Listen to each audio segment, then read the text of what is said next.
Sir வாயிலேருந்து வர ஒவ்வொரு வார்த்தையும் நாங்கள் வாழ்க்கையை பார்க்குற பார்வையை ரொம்ப புரட்டி போட்டுச்சு. இன்னைக்கு பிளெஸிங் வாங்க வந்தேன். அதுவும் ரொம்ப ஹாப்பியாக ஃபீல் பண்ண எனர்ஜெட்டிக்காக இருக்குது, நல்லாயிருக்கு.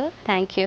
ஏப்ரல் மாதம் 18ஆம் தேதியிலிருந்து மே மாதம் 2ஆம் தேதி வரைக்கும் 15 நாட்கள் பெங்களூர், சென்னை மற்றும் கோயம்புத்தூர் இந்த 3 இடங்கள்ல வந்து அடுத்த பெய்டு மீட்டப் வந்து அனௌன்ஸ் பண்றோம். விருப்பப்படக்கூடிய நபர்கள் www.paramporulfoundation.in வெப்சைட் போனீங்கன்னா உங்களது பெயரை வந்து ரெஜிஸ்டர் பண்ணிக்கலாம். கீழே உள்ள கான்டாக்ட் நம்பருக்கு கான்டாக்ட் பண்ணீங்கனாலும் அவங்க வந்து உங்களை வந்து கைட் பண்ணுவாங்க.